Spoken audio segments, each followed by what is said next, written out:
കവി ഇഞ്ചക്കാട് ബാലചന്ദ്രൻ ബി.ജെ.പിയിലേക്ക്. ബി.ജെ.പി കൊല്ലം cultural cell കൺവീനറായി കവിയെ തെരഞ്ഞെടുത്തു. ഇനി വരുന്നൊരു തലമുറയ്ക്ക് ഇവിടെ വാസം സാധ്യമോ എന്ന പ്രസിദ്ധ പരിസ്ഥിതി ഗാനം രചിച്ചത് ഇഞ്ചക്കാട് ബാലചന്ദ്രനാണ്. നേരത്തെ ഇടതുപക്ഷ അനുഭാവിയായിരുന്നു.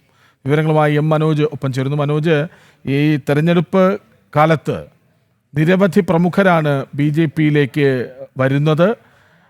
ഇതൊരു വലിയ പരിസ്ഥിതി ഗാനം മാത്രമായല്ല, ഇടതുവേദികളിൽ ഒരു വിപ്ലവഗാനം കൂടിയായി ഇത് മാറുന്ന ഒരു ഘട്ടമുണ്ടായിരുന്നു. ഇപ്പോൾ അത് എഴുതിയ ആൾ തന്നെ ആ പക്ഷം തെറ്റെന്ന് തിരിച്ചറിഞ്ഞ് ബി.ജെ.പിയിലേക്ക് വരുന്നു, അല്ലേ?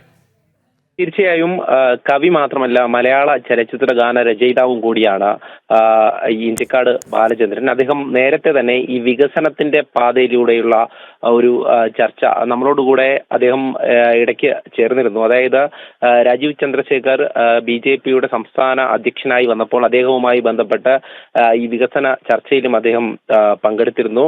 എന്തായാലും വളരെയധികം പ്രശസ്തരായിട്ടുള്ള വ്യക്തികളാണ് ഈ കാലഘട്ടത്തിൽ ബി.ജെ.പിയോടൊപ്പം ചേരുന്നത്. ഇനി വരുന്നൊരു തലമുറയ്ക്കായി എന്ന ഗാനം രചിച്ചു. അതോടൊപ്പം തന്നെ അഴകാലിലെ മഞ്ഞ ചരടിലെ പൂത്താലി എന്നുള്ള ചലച്ചിത്ര ഗാനവും അടക്കം വളരെ പ്രശസ്തമായിരുന്നു. അങ്ങനെയുള്ള ഒരു വ്യക്തി, അതായത് ഈ ഒരു ബി.ജെ.പിയുടെ കൊല്ലം ജില്ലാ കൾച്ചറൽ സെൽ കൺവീനറായാണ് ഇപ്പോൾ തിരഞ്ഞെടുക്കപ്പെട്ടിരുന്നത്. നേരത്തെ തന്നെ അദ്ദേഹം ഇടതുപക്ഷ വേദികളിലൊക്കെ സജീവമായിരുന്നു. അതോടൊപ്പം ഇടതുപക്ഷ അനുഭാവിയായിരുന്നു.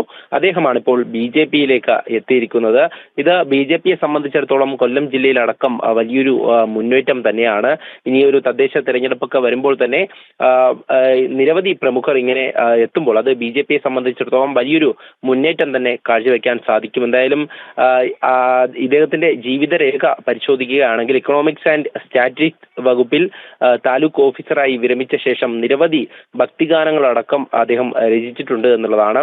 ഈ അശ്വാരൂഢൻ എന്ന ചിത്രത്തിലെയാണ് അഴകാലിലെ മഞ്ഞച്ചാറിലെ പൂത്താരി എന്ന ഗാനം അദ്ദേഹം രചിച്ചത്. അത്തരത്തിൽ നിരവധിയായിട്ടുള്ള ഗാനങ്ങൾ രചിച്ചു. പരിസ്ഥിതി സ്നേഹി കൂടിയാണ് ഇഞ്ചക്കാട് ബാലചന്ദ്രൻ. എന്തായാലും അദ്ദേഹത്തിന്റെ ഒരു പ്രാതിനിധ്യം ബി.ജെ.പിയെ സംബന്ധിച്ചിടത്തോളം വലിയ തരത്തിലൊരു മുന്നേറ്റത്തിന് തന്നെ വഴിവെക്കും.